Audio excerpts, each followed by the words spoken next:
What's up, folks? Mike from Southeast Foxbody. For all you old school Foxbody guys, I'm sure the name Mavromont Industries and the Pony R wheel ring a bell. For those of you that don't know what those are, that have been living under a rock for any length of time, that's what I've got on my car here.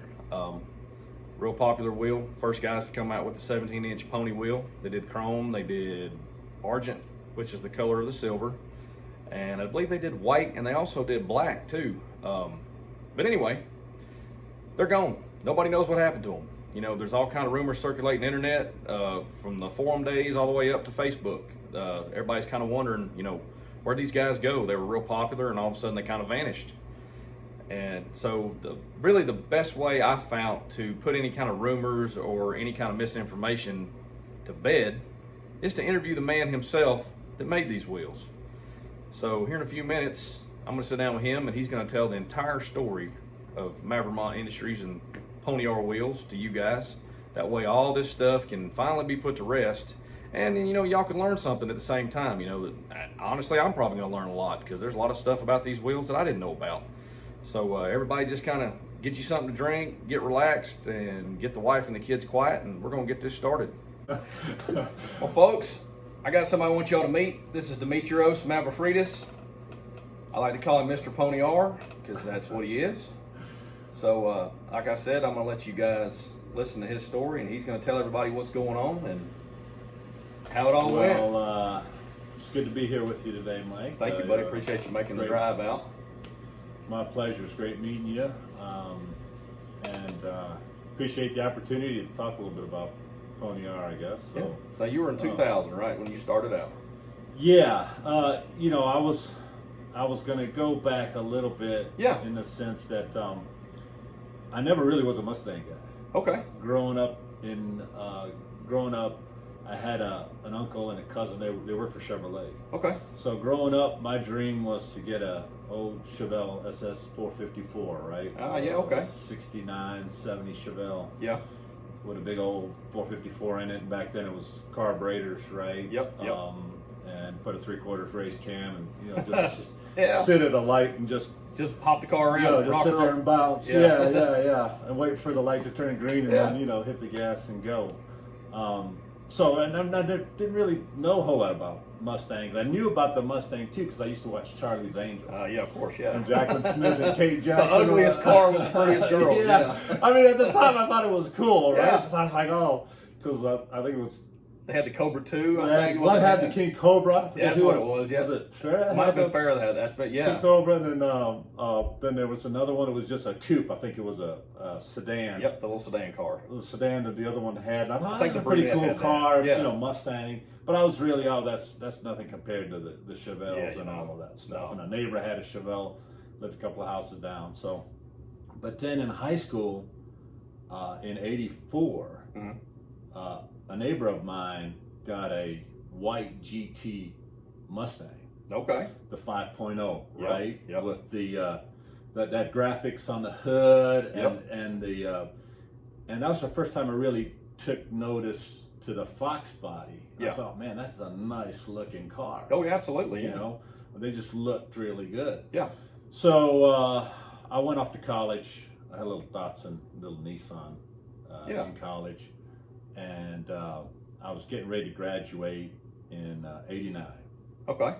And a roommate of mine was like, hey, he was also graduating, Yeah. and he said, what are you thinking about for a car? And I said, I don't know, probably get me a Camaro or something, because I was still pretty much a Chevy guy. Chevy guy, yeah. Yeah. And I said, yeah, I'm going to go down and look at the Camaros and everything like that. And he goes, I'll go down and look at the Mustangs, the Mustang GTs. I mean, they're really quick. Yeah. Price is good. Yeah. And they had, you know, of course, then they had the body work, right, with the aero body works on the GTs. Yep, they changed it to the Aero in car, yeah. 87. Yeah. Yep. And I thought, yeah, I guess I'll go take a look at them and everything. So I went down there and I looked at the Ford dealership, and I liked the way that it was laid out. Yeah. Because with the Chevys, this distributor was in the back. Yep, Camaro. The tune Camaro, board injection yeah. crap, yeah. The thing was in the back, and so you could get water and moisture off the back of the hood in there, right into it. Yep. You couldn't get to the spark plugs, Nope, because they were really hidden. Yep. But on the Mustang, everything was there, and I was like, oh man, I like this, because I wanted to do work, myself on my car. Yeah. I didn't really want anybody working on the car. Absolutely. So I said, I like this, and the price was good, and so I bought an '89 GT. Heck That yeah. was my first car, and I still have it today. Now, that's awesome right there. So I still have it. It's kind of nice because people will come over and I'll open up the door and I'll say, now take a whiff. And it's still got that brand new car smell. Yeah. Yes. Just under 30,000 miles on it. Yeah. Yeah. '89 GT, and it's all red. Wow. And at the time, I didn't know much about the cars. And we had test driven a coupe, a black coupe with a red interior, and it was an automatic. Yeah. And my brother and I test drove it, and when we came back, and this, salesman, I said, no, I want an all red GT 5-speed. Yeah. And he said, okay, we'll get you one. And I didn't know how to drive stick at the time, but I had ridden motorcycles. I had a motorcycle in college. Yeah. And so that coordination down pat. Yeah. It's coordination, you kind of know it. So it's just going from your hand to your foot. Yep. And so I got the '89 GT, and I didn't know it at the time, but it came with the optional Z308 rear end in it. Yeah.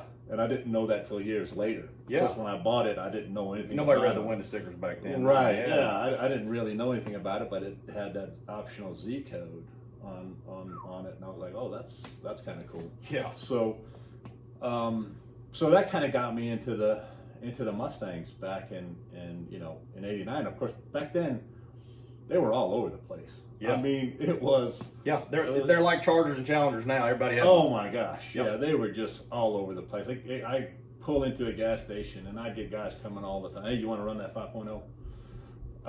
I'm like, dude, I just got the car 2 weeks ago. Yeah, I ain't broken it yet. I ain't running nothing right now, But and back then there was the Supras.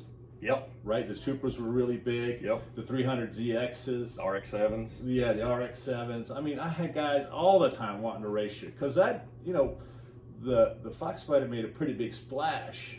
And, especially when they changed the body. With that aero look, and we started with the 84, 85 with the 225 horse, and being a light package. Yep, exactly. You also got to remember that the Corvette and the Camaro were still about the same horse.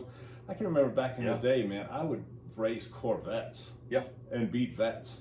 84, 85 Vets. Yeah. Okay. And I remember on the forums, probably in the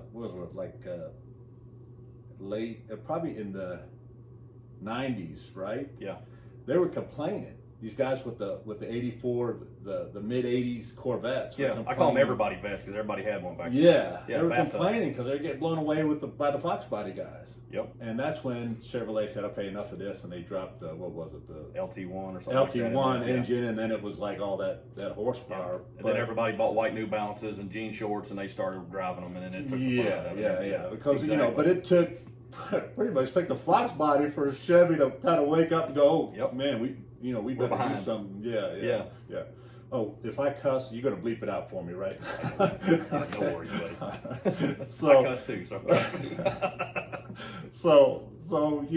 took the Foxbodies for Chevy to go, oh shit, we got to do something here, because back in the day, they pretty much ruled the roads in the late 80s and early 90s, you know, especially being the light package and everything. So, that was kind of where I